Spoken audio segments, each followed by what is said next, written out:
This chapter coming up is the roof chapter. We're going to talk about roof coverings, gutters, and chimneys. The important thing to know about doing the inspection on a roof is most of the inspection happens in the attic. Gutters are extremely important, especially in terms of keeping the basement dry. If you have wet basement, you have problems, and gutters are the first way to keep that basement dry. And then, of course, chimneys. It's a structure attached to the home that has myriad of different problems, but the most important thing about chimneys is the fact that it is a fire hazard. They have fires in there, carbon monoxide in there. It's extremely important. So watch this whole chapter, and I'll talk to you later. For this lesson, we're going to be talking about the roof and ventilation system. Specifically, we're going to show you how to inspect the roof system, the gutter system, and the chimney system. So let's get after it.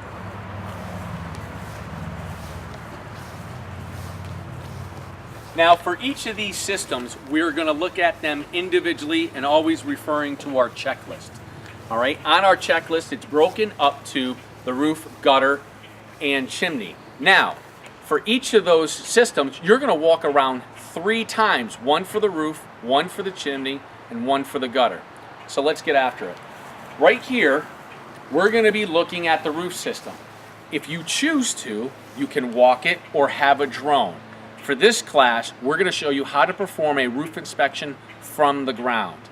We don't like inspecting by walking on the roof because of the possibility of damaging that roof. Secondly, if you're thinking about having a drone, then you're going to have to learn about how to fly it and possibly get an FAA license for your particular area. So for this class, we're going to show you how to perform it from the ground. Now, when we look at the roof, we're going to break it up into sections.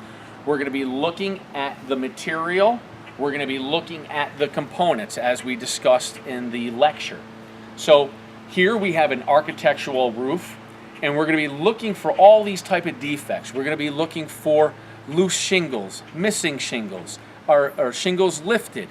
Do we see any damage on the roof? Do we see any debris on that roof? Anything of that in which could allow water infiltration to the attic. Now, one important thing that you have to remember, how do you know if a roof is functioning properly? Everyone says, hey, look on the outside. It looks unsightly. It looks old. We need a new roof. Absolutely not. The way to inspect the function of a roof is by going inside the attic. If the attic has water leaks, then the roof is not functioning properly. If the roof has no water leaks, it may look unsightly. It may look 25 years old, but it's still operating and still functioning. That's the key. Now, as we continue on, we're going to be looking at the roof, and also we're going to be determining what type of ventilation. Is there a soffit? Is there a ridge? Now, when we get involved with the roof, we're going to be looking at different penetrations that are going to be coming through the roof. Here we have a metal chimney with a vent pipe. Now, we want to note that, but particularly, we want to look around the penetration of the roof to determine what type of rubber gasket it is. Is it cracking? What's happening to the shingles around that location? And when we get inside the attic, we're specifically going to look in those areas to see if there's any leaks. Now, we want to break up the roof in small sections. So we got the whole back half. So we're going to look at one half of the roof, scan it left to right, from top all the way down to the gutter. And then as we're going to move forward, we're going to walk ourselves around this pergola. Now, there are times, depending on the location where you are, you may have to enter in someone's property. You're definitely going to want to let them know that you're a home inspector and you got to enter that property because of maybe the pitch of the roof or the closest of the homes. So as we continue on, I see a small lifted shingle here. Now, I want to understand that lifted shingle. Is it more of just a singularity of maybe a nail coming up? But if I see multiple lifted shingles, maybe that's due to the wind, or maybe that's due to the actual installation of it. So we're going to take a note of that. We're going to take a wide view, and then we're going to take a center view of that image, and we're going to note in our system, right on our check sheet, that we have a lifted shingle. So when we go back to the computer system, we're going to use the concept of IDEA and write out that defect. So as we continue on, we're only looking at the chimney. We notice that we have a penetration of a satellite system, so we're going to take a look at that inside the attic region. And as we're going through, this looks like a great roof. This is an architectural roof. I'm not really seeing much. And I'm not worrying about the flashing in the chimney. We're going to get involved with that. So what you're going to end up doing is you're going to identify what type of roof it is, how you're inspecting it, the material of the roof. Now remember, just because we have architectural shingles on this side doesn't mean there's architectural shingles on the other side. You can have a metal roof. You can have a flat roof. All right, so we want to identify the style of roofs and the material. And what you're going to do is you're going to walk around the entire house, keeping in mind safety, operation, and condition. And that's how you perform a roof inspection. Let's take a look at our inspection worksheet, shall we? So, what we have here is our roof and ventilation inspection worksheet. As you can see, we're going to go through each element, being the roof section, down to the gutter section, looking at the chimney, and then looking at the overall ventilation. So what we're going to do is we're going to break this up into particular sections as we inspect each element of the roof and ventilation section. So as you noticed, we inspected from the ground. So we would end up circling the ground. What type of roof were we looking at? Well, we had a gable. What type of roof covering did we end up having? These are the 3 tab, and then this specifically states that this is architectural shingle. So what we have is architectural shingle, so we're going to look at that. All right. Now, as we move on, one of the elements is roof approximate age. Depending on the state, most likely, as a home inspector, you're not going to have to determine the age of the roof. We're there to determine safety, operation, and conditioning. So typically, based on architectural shingles, we're going to say that this is a midlife.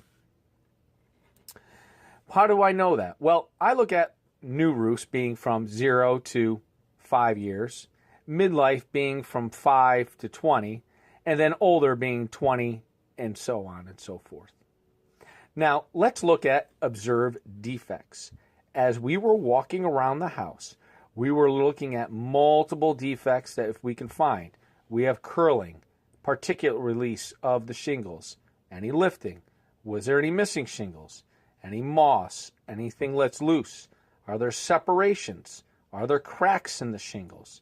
Any large debris? What about the sagging of the deck? In this particular home, there was no defects that we were observed. So here we would circle none. Now, if there was a defect that we would see, we would write down in this blank space here, we'd identify with 1, and then write a quick comment. So for example, let's say if there was lifted shingles, we would state lifted shingles here. And when we would get back home and start writing up the report, we would follow each of these defects so we know what defects we have to write during the report writing process. And we'll get into that specifically when we start getting into the concepts of IDEA, where we identify the defect, we describe it, we explain it, and then we state the action we're going to be performing. Now, the roof penetrations, we know that there was a chimney and also a vent pipe. Now, we're just checking these locations, but again, we're looking for safety, operation, and condition. What was the type of flashing when we were there? What was the type of chimney and how it was coming through? It's making sure that when we're going through our checklist that we don't become negligent in the inspection process. So, as we went through, we know we had a vent pipe and we had a chimney.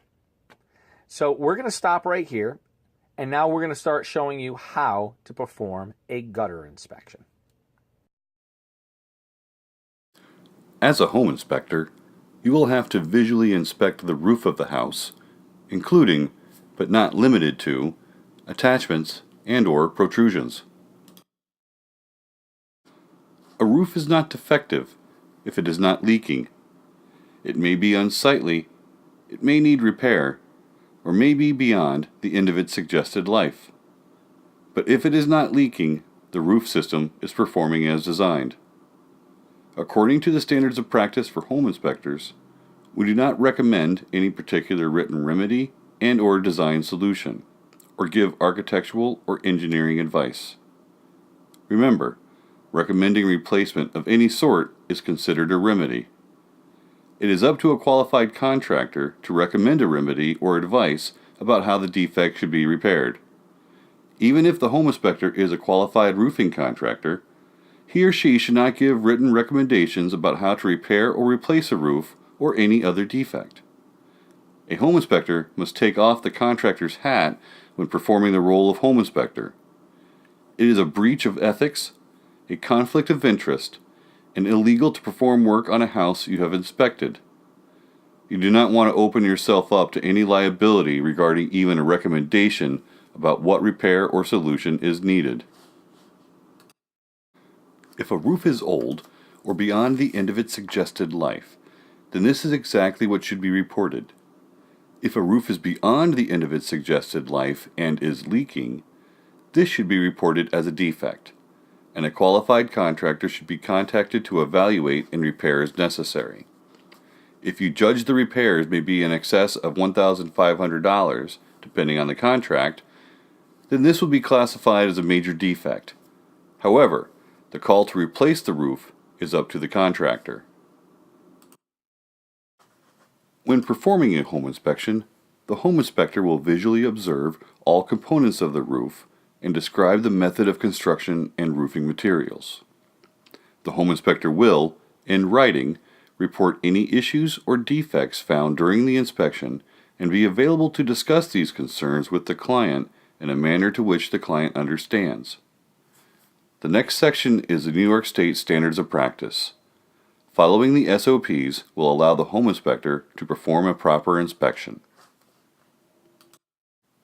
Standards of Practice. Roof systems. Home inspectors shall observe and report on readily accessible roofing materials and condition, roof drainage systems, flashing, skylights, chimneys, and roof penetrations. The home inspector shall report on the methods used to observe the roof and other components set forth in this section.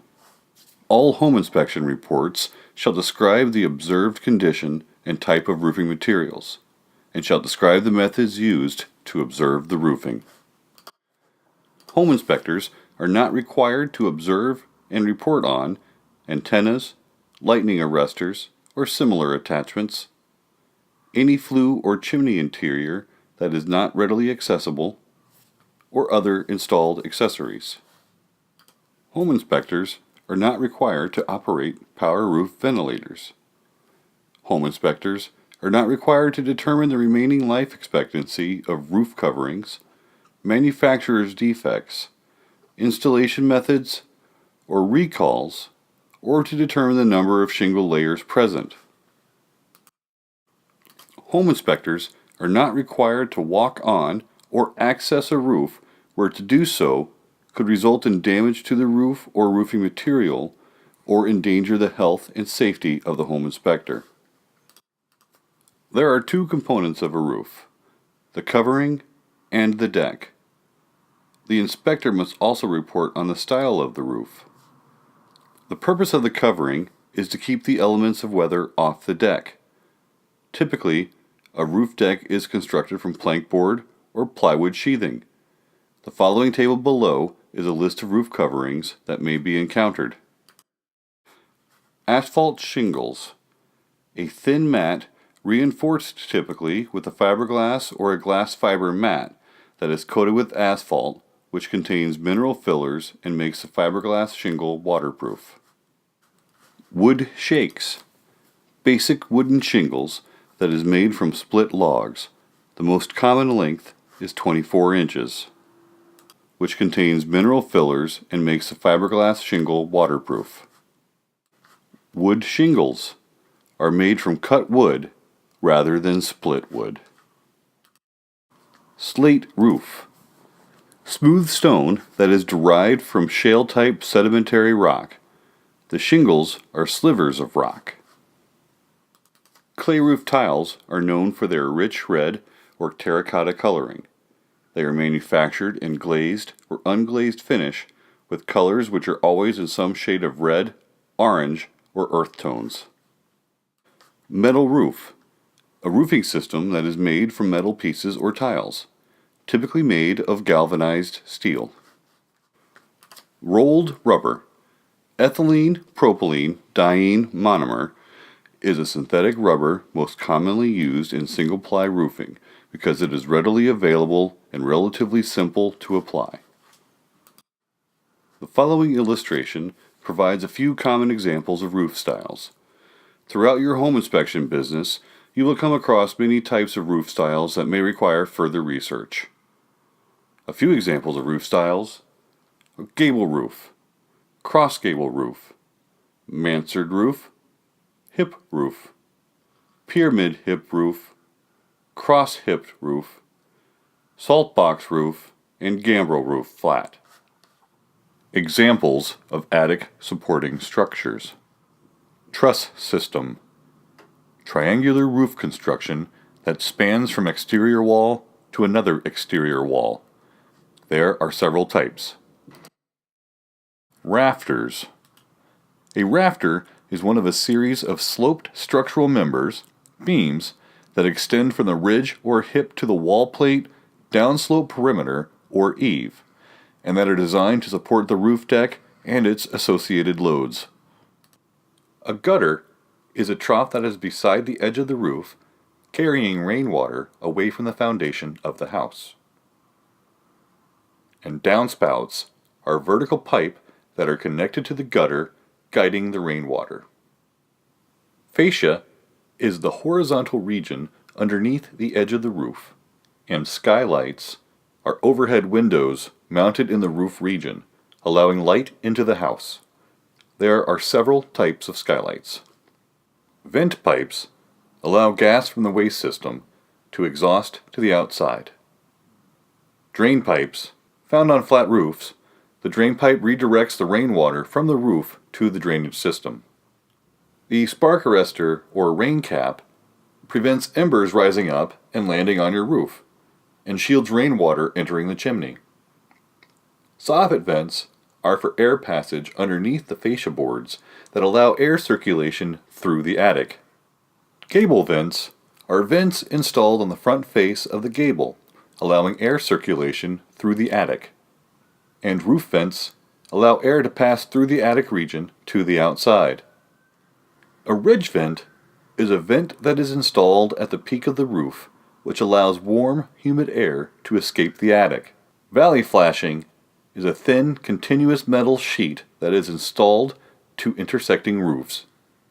Step flashing is individual pieces of flashing installed to prevent water penetration at any roof penetration. As a new home inspector, you will need to establish your own standard for a roof inspection. Some home inspectors walk on roofs when they deem it safe to themselves and the roof covering to do so. Many home inspectors never walk on roofs. Our New York Standards of Practice says that we do not have to walk on roofs, but does not prohibit us either. The advantages of walking on a roof are self-evident. You will have a closer look at the condition of the covering, chimney, gutters, and penetrations. The disadvantages are also self-evident. Walking on a roof is hazardous to you personally, and you may damage the roof covering. It creates a situation at every inspection that you have to decide. Should I walk or shouldn't I walk? There are several variables involved in this decision. The variables include age of roof, style of roof, height of roof, and weather conditions. One factor remains: even if you walk on the roof, you still don't know if it is leaking or not. If you decide not to walk on a roof, a ladder can sometimes be used to get a closer look with reasonable safety. But even this is not mandated by the standards of practice. When inspecting a roof from the ground, a pair of binoculars is very helpful. Be sure to view the roof from all sides before filling out your worksheet. Determine the condition of the roof covering. Try to determine the approximate age of the covering. With some coverings, this is impossible. Gather all the available data you can and make your best judgment. One important thing to remember is to never recommend replacement of a covering. Replacement is a solution or remedy. The home inspector should recommend a qualified contractor to repair as necessary. Leave the solution to the qualified roof contractor.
Okay, this chapter is about the roof.